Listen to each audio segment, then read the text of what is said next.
Kia ora. I'm Tracy Hamilton of Transformation Consultancy Movio Global, and I'm the project manager for the AFC FashTech Lab program for 2022. We're coming to you today live, broadcasting from the Australian Fashion Council Zoom, which sits on the land of the Gadigal people of the Eora Nation. But for me, I'm actually speaking to you live from Warramai country up in Port Stephens. I wanted to take this opportunity to welcome everyone, and as we come together to share our knowledge, our skills and our experiences, I also wanted to take the opportunity to pay respect to the elders past and present.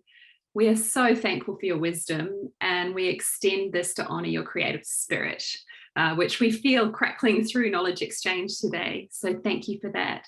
I also wanted to acknowledge the traditional owners of the various lands on which you're all working and living and thriving today, and to acknowledge all of the Aboriginal and Torres Strait Islander people who are joining us in our awesome online knowledge exchange. Haere mai. So welcome everyone. Thank you. Today's session is recorded, so just letting everyone know that, and you'll notice that we've got the chat feature enabled. So please use that. If you've got any comments as we go, but I will be directing you specifically to the Q&A feature in Zoom for the panel later in the day. So we're going to be together for the next hour, and I look forward to sharing this time with you. So today's session, 3 parts today. First, you're going to hear from the technology brands who've come together to tackle sustainable sampling. So you get the opportunity to learn how each of the individual technology firms actually fit in our built for problem solution that we've co-created together. And you're going to hear how they're individually motivated to take on some of the biggest challenges we're facing in the fashion industry today. I hope that you enjoy their perspectives. The second part of today's session, using our fingers, Tracy, is we're going to follow up with a candid fireside panel. And we hope this just might spark a live debate about the pros and cons of both analog and digital strategies. Finally, there's a chance for those of you in the audience to actually jump on in and add your voice in our live Q&A. But before we crack in, I just wanted to recap. So, FashTech Lab, if you haven't joined us and this is the first time that you're tuning in to hear about this program, we're really proud to be bringing FashTech Lab 2022 to you all, supported by the City of Sydney. So the program has brought together specifically City of Sydney fashion businesses with Australian technology companies to tackle and co-create an industry-based solution that talks directly to supply chain and sustainability. So this program is ongoing for 6 months, and the knowledge exchange opportunity is a chance for us to bring both groups of stakeholders together for a bit of a chat. And we were saying in the green room before we went live before that historically this would have been done around a dinner table, and we would have had everyone together for supper and a bit of a chat. So we hope that you enjoy the opportunity to be invited into our get together. And that you enjoy the content as we share it with you today. Well, we've been busy for the last month. So if you joined us for the launch of the program a month ago, since then our participants have already been on their transformation journey. So first of all, the participants completed Future Map. So in collaboration with IMCRC and UTS, they took themselves through a business diagnostic workshop. So a strategic framework to look at their preparation and their business's readiness to actually start this transformation journey. The next action that the participants have taken on is a capability enablement. So they've worked with UTS to understand the opportunity of grants, research and development, and education to really support all of their businesses, both technology and fashion businesses, from thriving as they move into a sustainable sampling journey. And then finally, the connected 3D sampling workflow, which we're going to spend a lot of time talking about today, that part of the program is already kicked off. So you'll actually hear from some of the technology partners that are already onboarding fashion businesses into 3D sampling.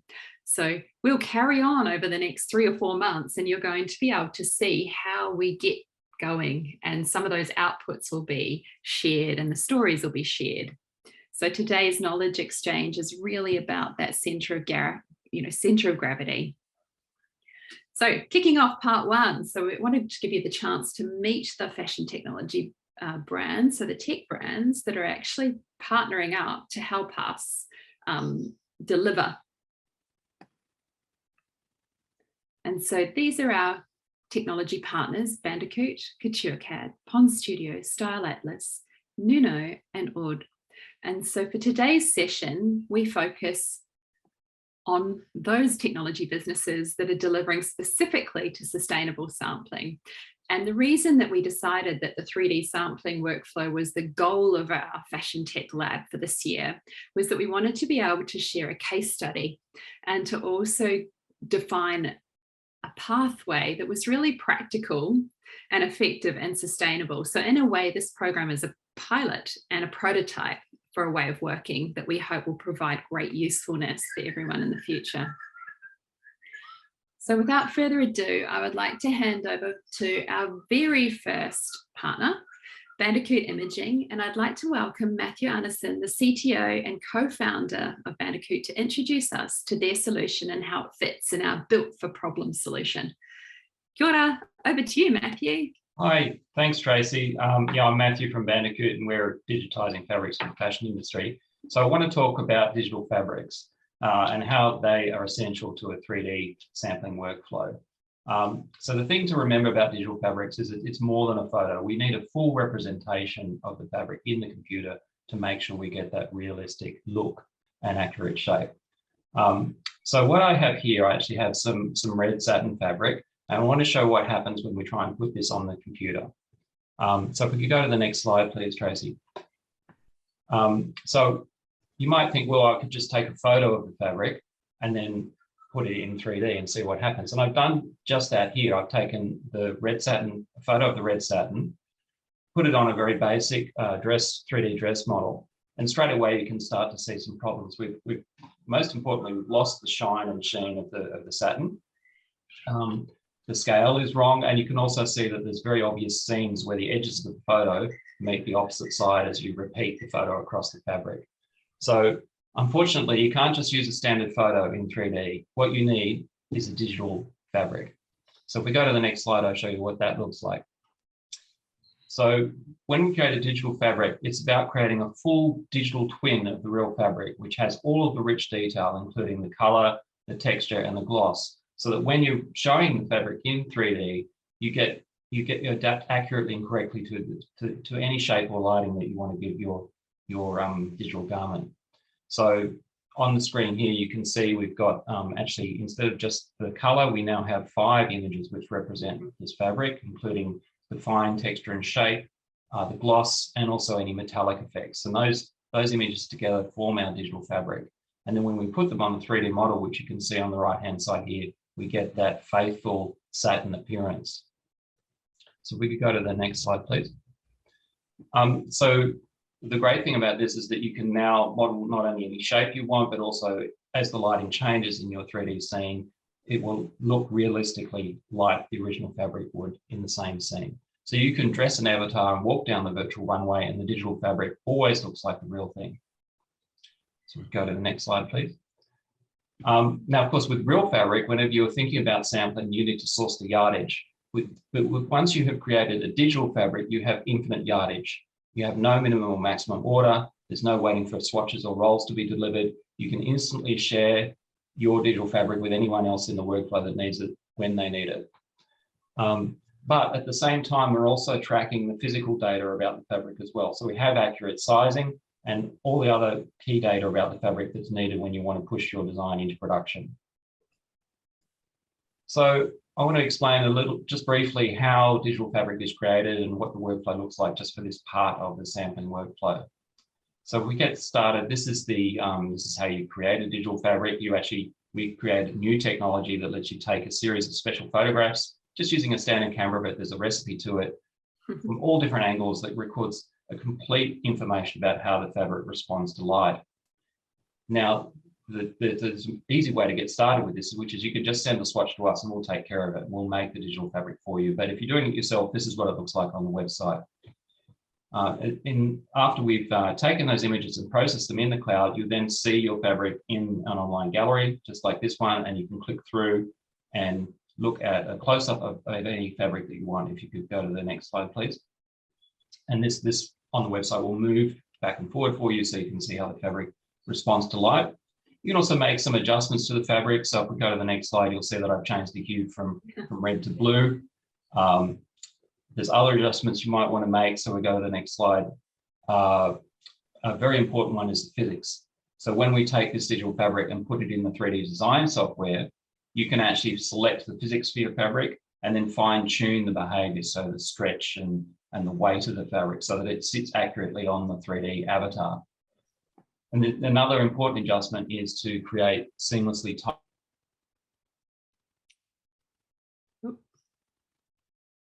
One moment, Matthew, we've lost your audio, so we'll give you a chance to refresh your browser.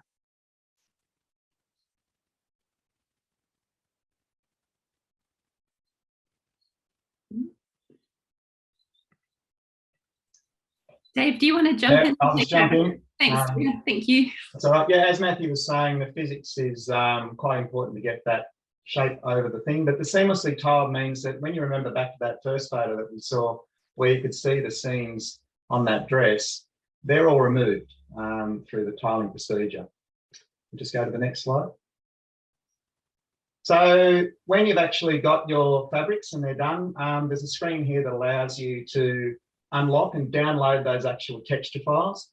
And they can be imported quite simply into any of the leading platforms such as Clo3D or Browseware or Optitext.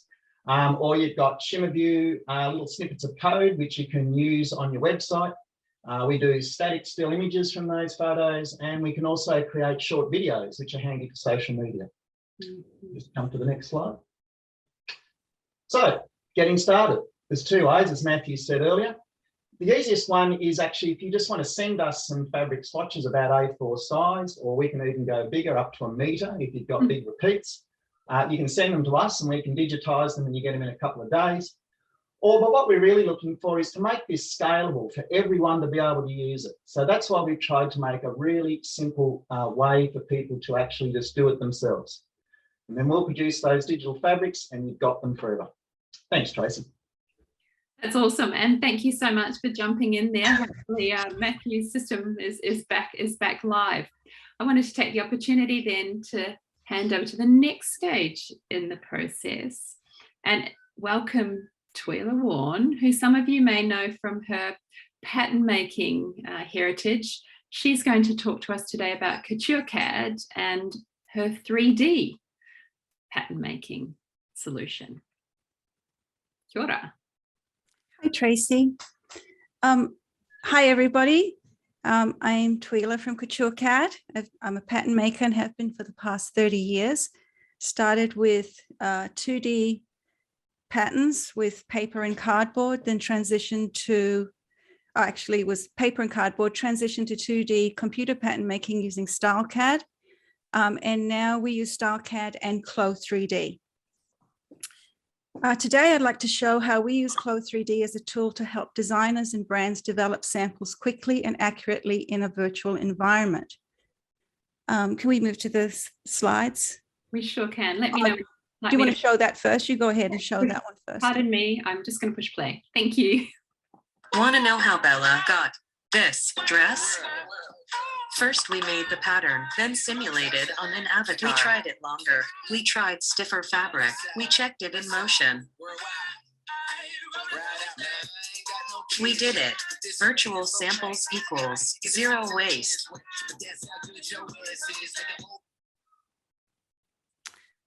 So the next slide, Tracy. Want to know how Bella got?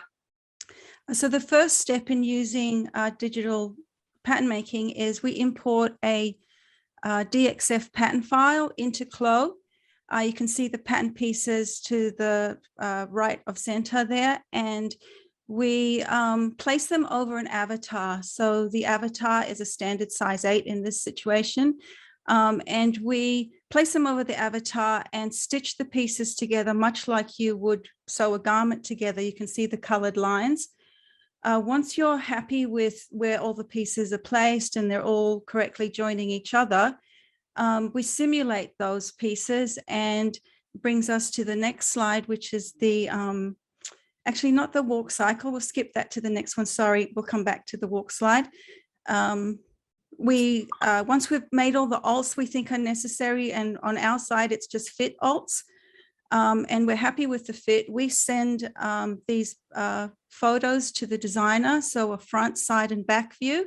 And we also send the walk cycle, which was the previous slide, Tracy. So this is a really helpful tool for designers, because you can see the fabric in motion, how it drapes. You can also see all the design lines. They might want to make it shorter, adjust the fit, shorten the sleeves, or remove them altogether. It's a fantastic visual aid for designers. So in this slide, it's just showing you a couple of tools in Clo that are handy. On the far left, we've got the dress in a fabric from the Clo Fabric Library, which is just a knit and cotton rayon jersey. Of course, a digitally correct sample from Bandicoot would be better, but we just used the nearest that we could find to the real fabric. In the middle avatar, you'll see we changed it to a fusible woven fabric, and you can see the skirt's a little bit stiffer, panels are slightly different. And on the far right is a bias cut chiffon. So you can see, and we adjusted the opacity, so you can see it's a bit sheer, and the drape is very similar to how it would hang. So this is very easy to do in Clo. It's a click of a button. Another tool is the fit map. On the far left is our avatar, and you can see red means danger. So you can see the straps are red, so there's tension and pressure on those that probably need to be adjusted. The middle avatar, which was the fusible woven fabric, this would not do up on a human. You can see that the sleeves and the waist and the bust is all too tight. And on the far right, our bias cut chiffon's not doing too badly. It's just got pressure on the straps, but pretty much it's pretty good. So once we send our pics and runway video to the designer, they just make changes, send them back to us. We finalize the patterns and send them the files, or we forward them on to Pons, who will take it from here. Thank you, everyone. Hello. Kia ora, good Hi, one. everyone. Hi, Tracy. And my name is Martina. I'm the founder of Pond Studio. And we will take part in this pilot project by putting together what Bandicoot Imaging and Tuila will pass on. So if you don't mind going to the next slide, I will show how we can go from a digital toile, which is what Tuila will provide. So once that the fitting and shape and volume of the garment is defined and it works well and gets signed off, of course, it still needs a few more steps to become a lifelike sample that can be used in a number of ways. So as you can see on the left-hand side, there is a toile, for example, with some comments from the designer from a project we did in the past. And on the right-hand side, there are the final samples that ended up in their B2B platforms during their seasonal sales.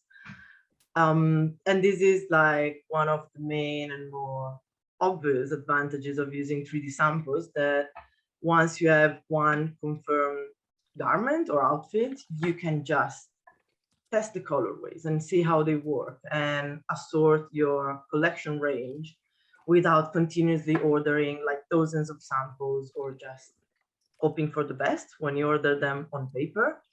And once you have assorted your collection, you can just take all these digital samples and upload them in your digital showroom, where your buyers can assort their collection and place their orders without the need of shipping like literally hundreds of samples around the world, which is terribly wasteful and it takes a lot of time. And if you don't mind moving to the next slide, I can also show how, oh yeah, this is another example of different garments, just to show how to put together a digital twine with all the information about trimmings and colors and like all the finishing that are usually shown on the tech pack, and how to build colorways. And then in the next slide, you can see also how these digital assets, once they're ready, they can be deployed in a number of ways. So for instance, this brand, for their B2B platform, decided to also include some creative content. So they created these key looks, like the ones on the left-hand side are all digital, if that, just to be clear. So they created these environment with these digital avatars, that's just to give, of course, like the vibe of the collection to their buyers. And then about in each look, you can select, and it's the same here, like creative content, mix it with some real life photography. And then in each look, you can select a product and go in the product page, place your order, and do things as usual after that. But this is the big difference, that you don't need like a physical showroom anymore. And once your buyers get used to see digital garments, there is no difference between, like going on a platform and placing the order or going into a physical showroom, because the fabrics and the draping is so accurate that it basically can replace a real life showroom. And something else that these digital assets allow you to do, if maybe it's being used in campaigns. So of course, once you have these 3D sample, 3D prototype, digital twin, someone calls them, of your garments or accessories, of course you can then just go crazy and use them wherever you want. This is an example of a marketing campaign that we did for this accessories brand, and they used it for the seasonal launch. Or this is an editorial done with this quite famous, I would say, digital influencer. So this is an avatar, it's not a person. I know many people would be surprised to hear it's not an actual model. But yeah, this was interesting because it was a team of 4 or 5 people based in, like, working with this magazine in South America, and part of the team was in the UK. I was working from Australia, and there was someone else working in the US. So like we put together a very variegated team to create this thing that ended up like being printed in South America. So it's a great way to also open maybe new markets, and I think it facilitates this process under certain aspects. And of course, it will, like, these 3D assets can also be used for things that are now very like creating waves and creating the hype around NFTs and the metaverse, that no one still knows what it's going to look like, but we know that we might need to be dressed up in the metaverse. So this is something that can be done with 3D assets. They can be sold as NFTs. They can be deployed into games. For instance, like in the bottom right of this slide, you can see how they were used from their owners. So the people bought these NFTs. They also got these files, like native files, to go into Sunset, which is like a VR social game. And there is still a lot to happen. So technologies are developing to try and figure out how to plug in all these garments and assets into different games or metaverse, and what it means to be in the metaverse. But assets are essential if you want to bring your brand into something new and potentially find a new ground to engage with your audience, or enlarge your audience and engage with new people that could be interested in this space. So thank you, Paz. My part. Thank you, Trace. And I think that now Pete is going to explain how all this comes together. Kia ora, Pete. Hi. Got to turn off that mute button. Okay. Thanks very much, Tracy, and thanks, Pons. Yes, so my name is Pete. I am the founder and CEO of Style Atlas, and we're the creator of Quadrant, a modern product development platform for today's fashion brands. Before I give you a brief overview of Quadrant, I just want to do a quick shout out to our head of growth, Steph Kirtley, who's on the call, but is going beyond the call of duty as she's based in Valencia in Spain. And so it's very late there at this time. So thanks, Steph, for coming on. So as I said, I'm going to give you a quick overview of our product development platform, Quadrant. We like to refer to Quadrant as Shopify for fashion makers. So just as Shopify has helped brands all over the world with their sales channels and making online stores easier to set up and manage, offer really powerful features and be super cost effective, we want Quadrant to do the same for the other side of your business, your design and product development. So Tracy, if we could go to the next slide. So I'm going to talk about three of the main features of Quadrant there. First is our libraries section. So we allow you to set up your libraries and effectively create a single source of truth for all your product development assets and materials. So everything from fabric, trims, labels, packaging, color library, blocks, customers, suppliers, exchange rates, everything is there. So it's always at the fingertips of all your team members, regardless of where they are in the world. And if we could go to the next slide. And then armed with all your information, which is in your libraries, we have our ranges section. So a ranges is effectively a flexible best practice framework for range development.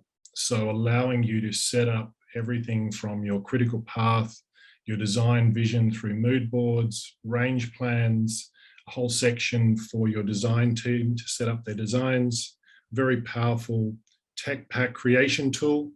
So you can manage your tech packs and the whole sampling process. And then finally bring all that information together in our new product section. So it's ready for e-commerce and wholesale platforms to push onto. And then finally, if we can go into something that is unique for for Quadrant is our chat application, which is built directly into Quadrant.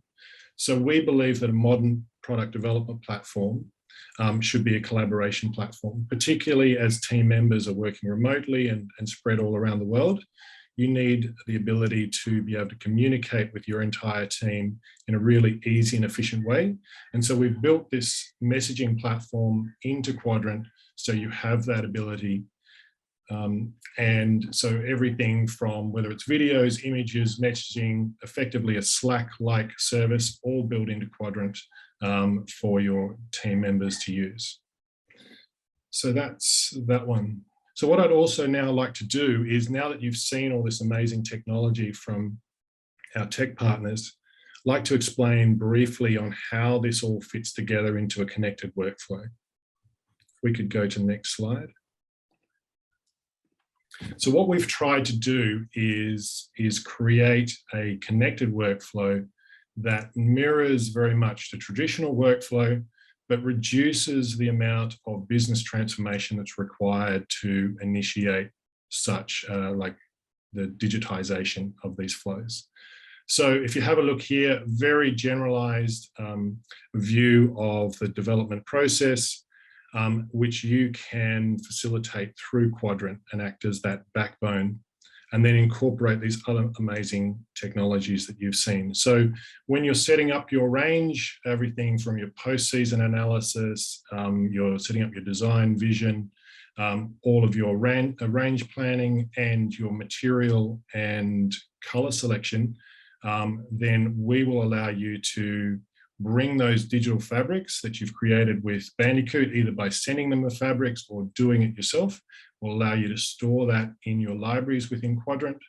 The design process is the same, whether it's a physical process or a digital process. And then when it comes to the tech packs, you have a couple of choices. You could go the traditional route, or we have a digital tech pack, which takes all the information you would normally put in, plus a little bit of extra information like your fit model measurements and those digital files, potentially CAD files, those fabric files there. And so you can then easily pass on all of that information to Couture CAD and to Pond Studio, so that they have all of the information they need to really efficiently create that 3D toile and then the 3D sample.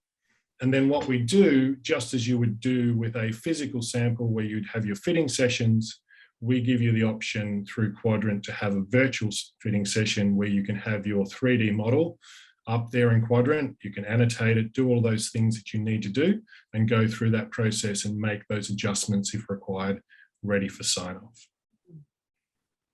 Thanks, Tracy. I'll hand back now. Thanks, Pete. Before you do, I just wanted to jump in. So I think the thing that was most surprising for me when we first started talking about the 3D connected solution was some of these savings around the time. Just noticing here on the green, down in the green bar, that's the digital workflow. So that's sort of less than a week worth of work to get from tech pack to fitting. Whereas I know some of our colleagues are sort of stuck in this physical cycle. I have heard people having real blowouts due to the COVID sort of postage situation, that it's taking even longer for them to get their physical garments shipped from their sampling partners. So that's a really awesome point of distinction that I think I was really surprised about. I think there's so much opportunity there, Tracy, and that's really why we focused on this, because there's so many costs involved in this sampling process. It's such a pain point for fashion brands, whether it's the direct monetary cost, whether it's the issues around time to market and the time savings, and also the carbon cost in terms of the wastage in making those samples. I think there's such huge opportunities, and as Pons talked about, once you have those those digital assets, how you can then use them beyond that into that sort of sales and marketing activities. Yeah, that's really great. That's really great. Thank you. I wanted to say thank you to all our technology partners for sort of giving us the chance to look under the hood, and obviously for those of us in the audience, the chance to actually get a bit of a sneaky peek at what the FashTech Lab participants have obviously had the view to have conversations about. So the fashion brands that partnered with the technology brands have been spending time together with these technology companies and solution companies to really start to unpack what it means for them.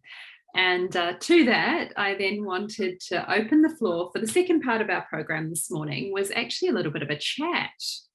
So fireside panel, if you will, via Zoom, where we wanted to talk about the transformation journey from analog to 3D, and actually have a chance for you to listen in on a conversation between our FashTech Lab participants.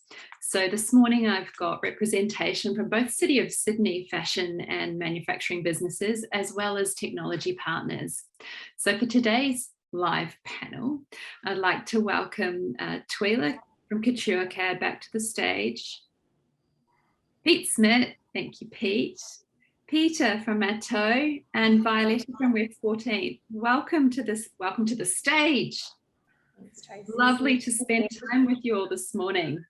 Now, because I've got the hosting button, I get to ask the first questions, which means that I'm the lucky one here. The first question I would actually like to pose is probably from my own interest, is actually for you, Tuila.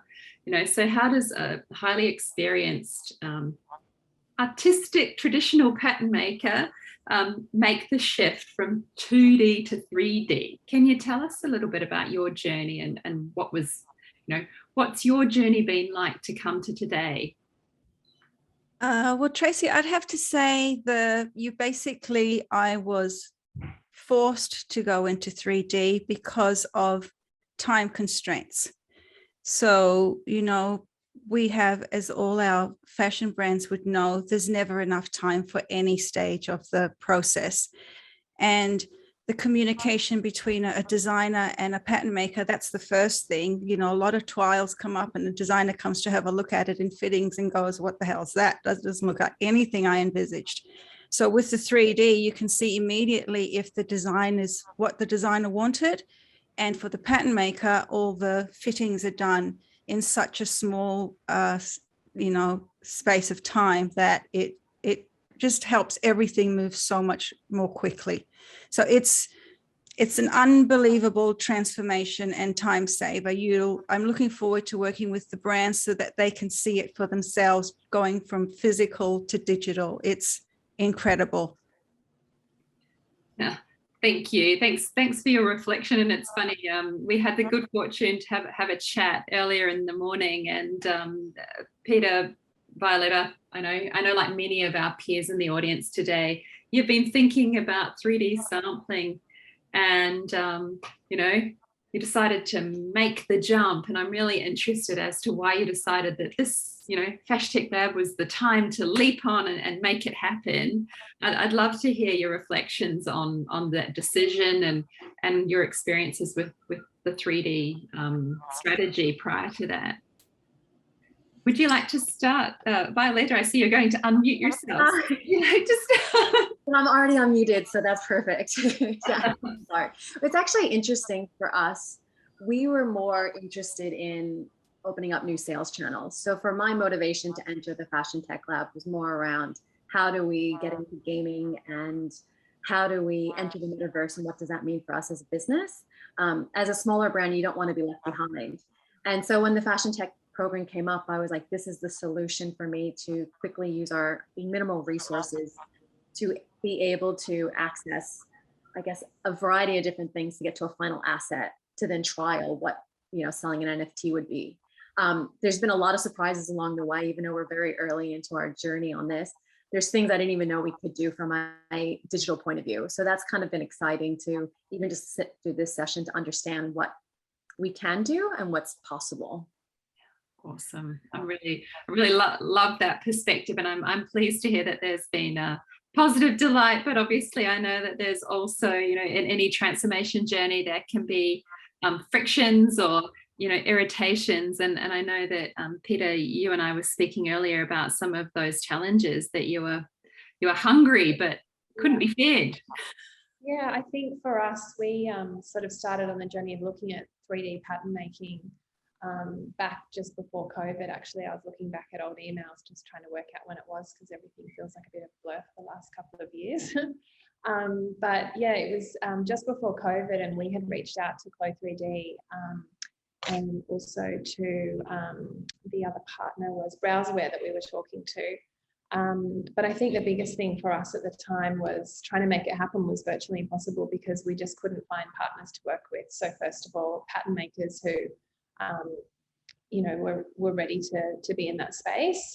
And secondly, just digitizing our fabrics and doing all that, it was kind of like, there was just sort of no way forward for us. So I sort of felt like our interest was there, but there wasn't really any way to kind of bring it to life, I guess. So it's exciting, we kind of, I guess we're thinking about it from the perspective of obviously not just financial savings, but again, time, but just the physical waste of sampling is so great. And we do a lot of sampling, like we're very particular about fit and everything. So we will do, a number of rounds of samples. And, just, I guess, big thing for me is I didn't come from this industry and I didn't grow up in the industry. And coming in, I think I've sort of always challenged the way things are done internally, just saying, well, why do we do it like this? And why can't we do it like that? And and I think everyone's a little bit wedded to the way it's always been. And yeah, I just think it's time to get with the times and start sort of moving things technologically and being able to really save as well. Just the carbon side of it is huge. Mm-hmm. So, and it goes all the way through to sales. Yeah. I'm seeing you nod along, Pete. And my nosy question was, I know as a technology founder, there's been a number of different problems that you've tackled in the course of your career. And here you are, what made you jump into the smack bang middle of fashion workflows? Of all the things that a tech founder could solve today, this is the thing you've decided is your mission. Tell us a little bit about that. Yeah, it's interesting, Tracy. So we started off with Style Atlas, creating sort of an online fitting tool, and to do, as part of that process, worked very closely with pattern makers and designers. And I was amazed to hear about how many fashion brands were still using Excel spreadsheets and email to manage, such a huge part of their business, where they're on the sales side, there'd been so much innovation with e-commerce and social media, and so this massive sales funnel. But on the back end, such an important part of the business, it was sort of like, such a dearth of innovation and technology. And so, we thought that we could do a better way, and offer a product there that is going to sort of meet those needs. And I think what was interesting for us is Quadrant was always about how can we optimize the traditional process there, how we can make lots of little small improvements and result in a big improvement. And then when we looked at digital and 3D, we saw opportunities where we can make really seismic differences to really make a real change in some of the biggest pain points for fashion brands. Those, the actual direct financial cost in producing a range, that time to market, which is such a huge issue, and of course the waste, which is at the top of everybody's mind there. So really for us, the more we looked into it, it was a no-brainer, but there was that question of how do we actually get people to join us on that journey. And so that's what's so exciting about this program, to bring all those partners together and hopefully create a really great case study and a pathway towards making that whole process democratize that whole process. Yeah, thank you. I think that we've spoken about that previously, right? That there's this little cohort here of our participants, and then we've got the extended community of all the people here in the audience today, and those wanting to participate. So Peter has spoken about being a catalyst for change, and sometimes it's hard to be that first person by yourself. So I hope that some of today's conversation gives those of you tuning in a bit of comfort and confidence that there's a bunch of us, on this journey. And definitely as we share the pilot, that you're able to learn along with us. Thought I'd be a bit cheeky, because I know that Peter, you touched on sampling, and I wanted to ask Twila. Twila's got obviously both 2D and 3D as a pattern maker skill set, and some really interesting enterprise fashion customers within your portfolio. What do businesses love about sampling? And why is it still being practiced, and how are you transitioning from that 2D to 3D? I know you touched on cost savings, but as a customer who comes to CoutureCAD, what are their kind of irritations or the things that they're hanging on to still? We've been using the 3D software for about 5 years, and initially nobody was interested. We actually had to give it away for free to get people to try and use it, just so that we would learn and we could form these relationships. The feedback we got from designers early on was they like to see the real fabric, the drape of it on a real human. And it was just the way their creative headspace worked, and it flowed. And when they looked at a avatar on a computer screen, it just was just such a big mental shift for them. They couldn't proceed in their creative flow. But funnily enough, the exact same designer now, 3 years on, won't proceed to the next step without seeing an avatar. So it took a bit of time to transition, but now it's an absolute essential process. They have to see the avatar, and definitely has saved time. It's flexible. They can have a look at the avatars from anywhere in the world at any time of the day. The wastage is a big factor. We've spoken before. And yeah, the future it's amazing what the future holds if you've got these digital assets. So a big change of mind.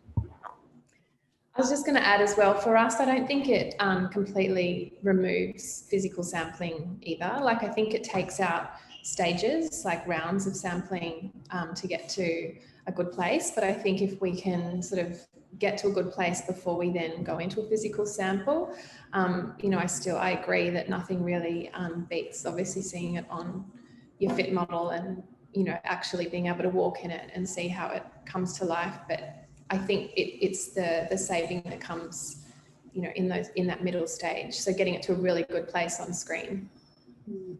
Yeah.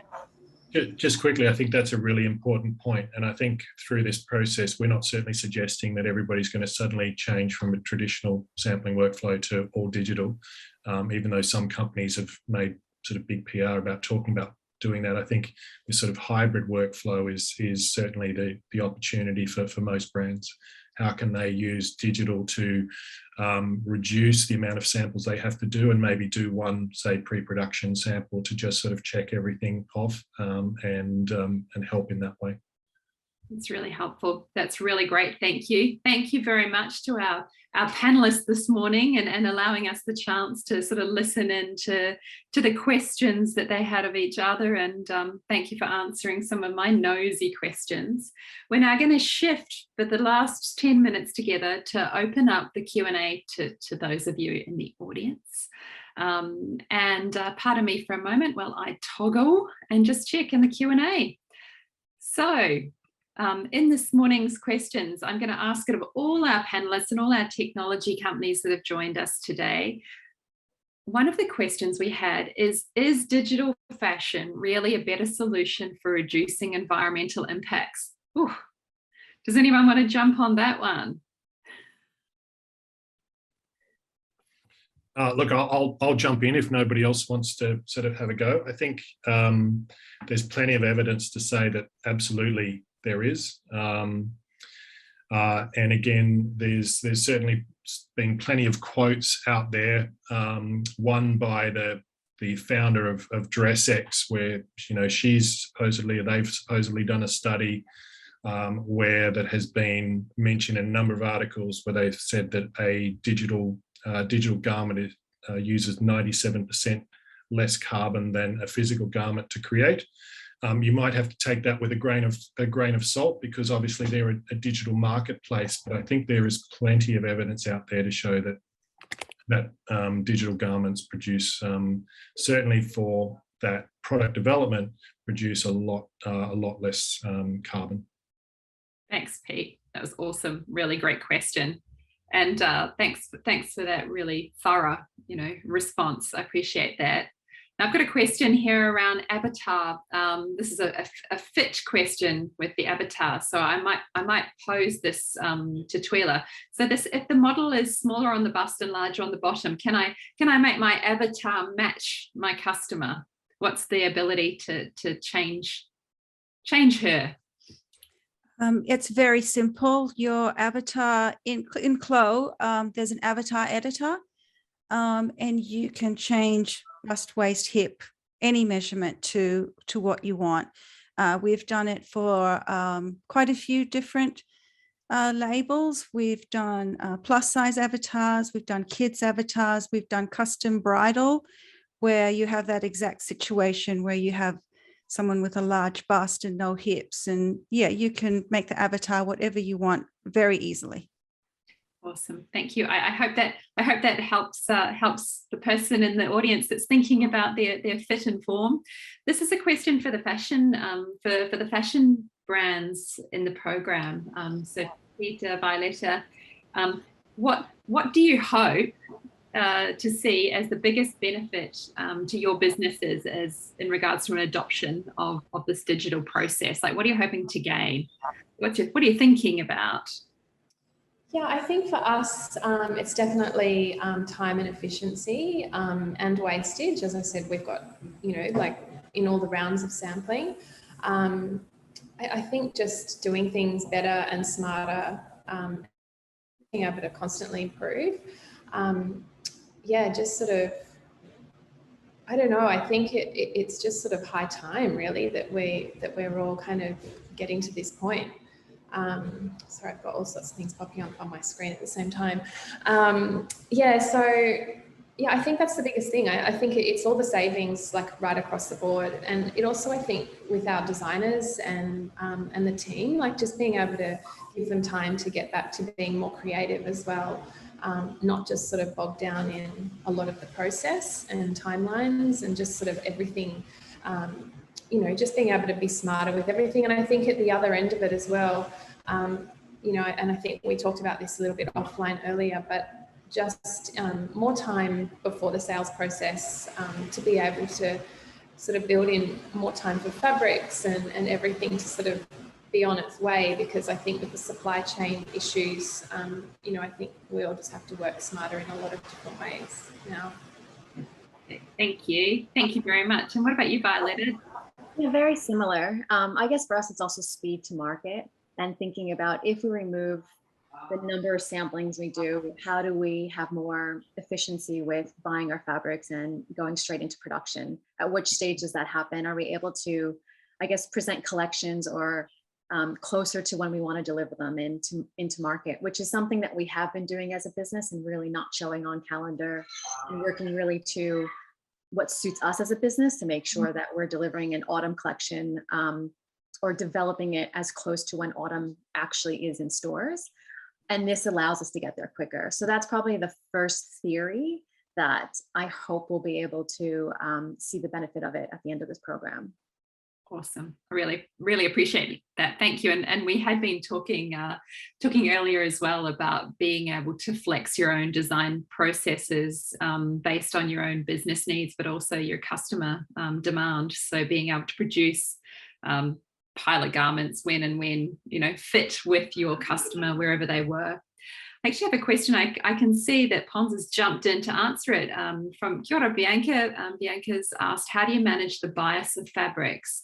And I was thinking this could be an interesting technical question for Matt and the Bandicoot team. So how do you manage the bias of fabrics? Bias results in each fabric dropping differently. You can have 2 different lengths of 3 different fabrics, even if they're all silk but different qualities. So CDC, twill, and GGT. Matthew, would you like to talk about that and how you handle the bias? Yeah, so thanks, Tracy. As I mentioned, you can adjust all of this in the fashion software. So I'm actually going to pass straight on to Pons because that's something that she's doing in the 3D fashion tool. Yeah, that's what I was starting to type. I wasn't sure about that, but this is something quite easy to do because the software we use, which is Flow 3D, allows us to give all the different physical properties to the fabric. So how stretchy it is on the weft and on the warp, how stretchy it is on bias on the right side and left side, and so on. And there are so many, like Matthew showed them, like that long list of parameters with sliders that he has shown earlier today. And that's how you set up all the different, like very specific properties of a fabric. So even if it's silk, there is a difference between a silk georgette rather than chiffon, and you can set them up. Of course, like the software offers some basic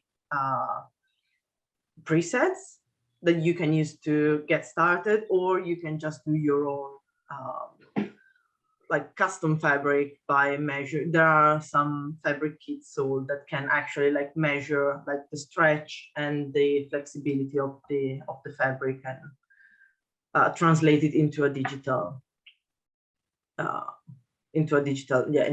fabric with right physical properties. Fabulous. And you know what? There's never enough time for everyone's questions. So for the next knowledge exchange, thank you to our panelists for jumping in. We will get back to others that have asked specific questions on the chat and the Q&A over the course of the day.